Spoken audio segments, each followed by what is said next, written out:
대박이 어제 하나 있었어요. 집을 사셨던 분들, 기존 대출자도 만기 연장 시에는 현재 기준 대출 한도를 축소하는 기준으로 대출을 적용하겠다라는 부분, 여러분들 조심하셔야 됩니다. 지금부터는 준비를 좀 하셔야 된다는 얘기예요.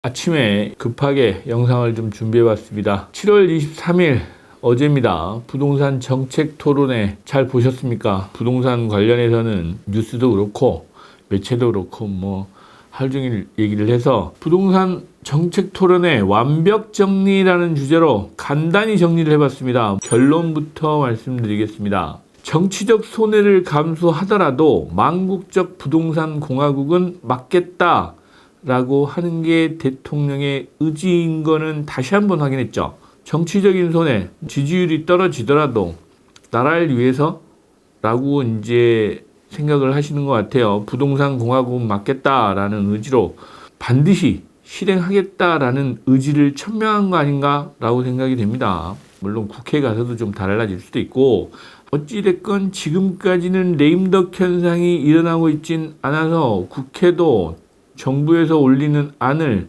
최대한 수용하지 않겠느냐라는 생각을 하고 있어요.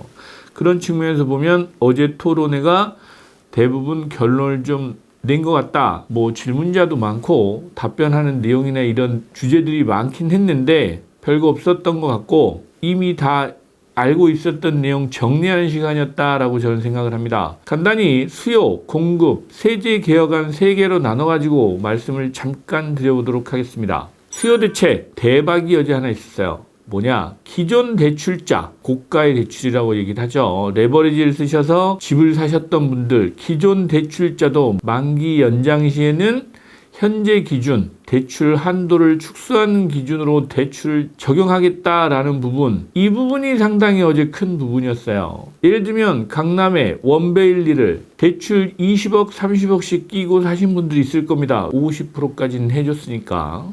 40억대, 50억대 사신 분들 같은 경우는 대출 만기 될 때 2억으로 줄어든다는 거, 이거 상당히 큰 효과예요. 여러분들 조심하셔야 됩니다. 지금부터는 준비를 좀 하셔야 된다는 얘기예요. 은행도 뭐 요즘에는 정부 눈치를 안 볼 수 없는 상황이니까 그런 부분은 꼭 확인을 좀 하시기 바랍니다. 어떻게 되겠지라고 막연히 하다가 닥치면 큰일 납니다. 시장 충격도 만만치 않을 거예요. 그래서 레버리지 투자자들은 타격이 분명히 있다. 매물 출혈 효과도 분명히 있을 거다. 그리고 청년, 신혼부부, 다자녀 등 뭐 취약계층이라고 할까요? 약자촉에 대출은 선별적으로 보완하겠다. 완화하겠다가 아닙니다. 보완하겠다예요.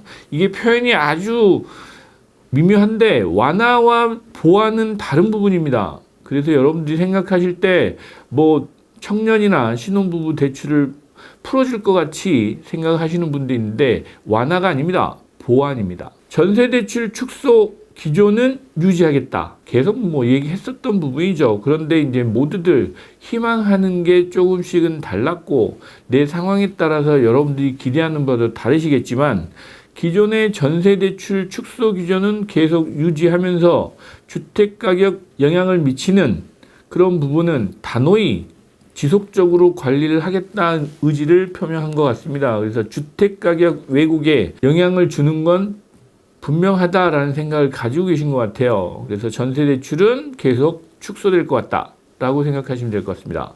그래서 어제 수요 대책의 요지는 전반적으로 보면 기존의 자본 규제라고 하는 대출 규제 한도는 계속 줄어들 것 같다. 그 기조가 바뀌지는 않을 것 같아요. 다음은 공급 대책입니다. 특별한 건 없었습니다. 어제는 공급 대책에서 뭐 고충이 느껴지는 부분만 있었다. 다행히도 희망이 하나 있긴 했어요. 중공업 지역이라고 하죠. 중공업 지역 규제를 좀 풀어서 용도를 바꾸든지 한도를 올리든지 해서 공급을 좀 하겠다라고 하는 의지는 분명한 것 같습니다.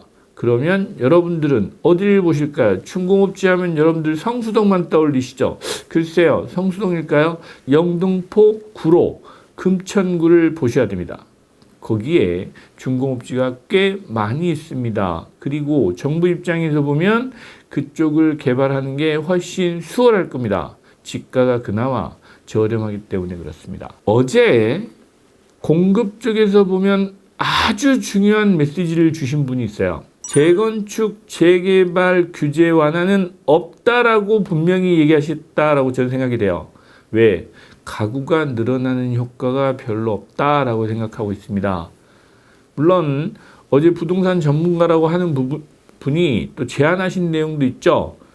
연간 총량 관리를 해서 이주 수요를 관리할 필요가 있다라는 부분도 공감을 했고, 재건축, 재개발이 가구수 느는 효과는 없는데 이거를 활성화시키고 완화하게 되면 전세 수요나 월세 수요, 집값 상승을 부추기는 부작용이 있는 것을 이해하고 계신 것 같다라는 생각을 했습니다. 여러분들이 생각하시는 재건축, 재개발 그렇게 빨리 진행될 것 같지 않아요. 특히 이번 정부에서는. 그렇다고 막는다가 아니고 속도가 그렇게 많이 안 난다. 또 여러분들이 기대하고 계시는 규제 완화가 그렇게 많이 이루어질 것 같진 않다라는 부분이 아쉬운 부분입니다.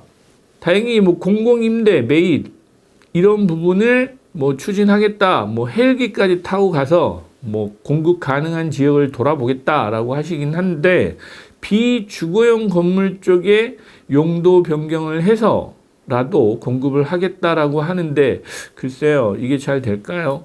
기존에도 몰랐던 내용도 아니고 실제로 효과는 그렇게 크지 않을 것 같다라는 생각이 들어서, 공급 대책 쪽에서는 그다지 특별한 내용이 없었다라고 생각되는데, 그나마 저희 같은 사람들이 보기에 좀 다행스러운 거는 빌라 시장은 조금 활력을 좀 찾을 수 있겠다라는 생각을 좀 해봤습니다. 마지막으로 세제 개편입니다. 세제 개편은 어제 내용을 잠깐 들으신 분들은 알겠지만, 세수 수입이 966, 9조, 6조, 6조입니다.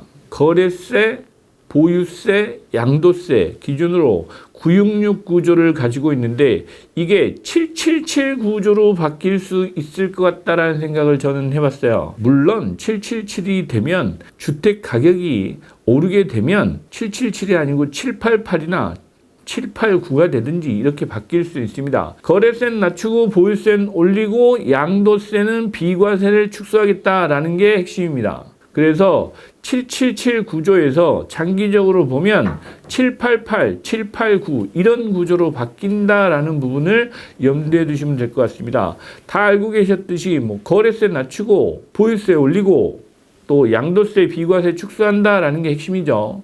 보유세는 40억 내지 50억이 초고가 주택으로 구분되면 보유세가 좀 많이 오른다.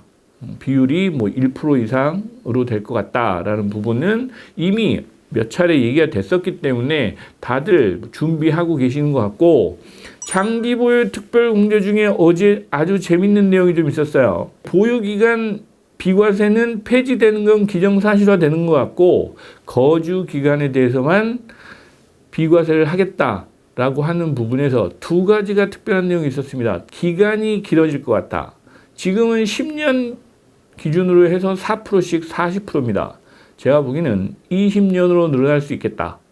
그리고 기존의 혜택이 20년 내지 30년으로 늘어나면서 한도가 정해질 것 같다라는 부분이 어제 가장 큰 이슈였습니다. 물론 작년에 제가 8월 달이죠. 장기보유 특별공제 연간 한도를 정하는 것도 방법입니다라는 내용을 말씀드린 적은 있는데, 어제 그 내용이 잠깐 언급이 됐었어요. 그런데 대통령님이 눈이 번쩍 뜨이는 걸 제가 봤습니다. 장기보유 특별공제 연간 한도든지 전체 한도든지 한도가 정해질 수 있다 라는 부분이 어제는 가장 큰 이슈였습니다. 그 부분을 보셨다고 하면 지금부터는 똘똘한 한채 현상은 많이 완화될 것 같다, 축소될 것 같다, 선호하지 않을 것 같다, 이런 쪽으로 갈 것 같습니다. 그래서 똘똘한 한채 현상은 분명히 조금 진정될 것 같다라는 생각이 들고,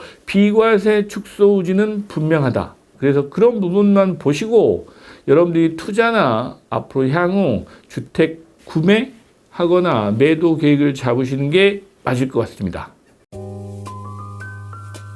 구독, 좋아요, 알림 설정까지 꼭 부탁드립니다.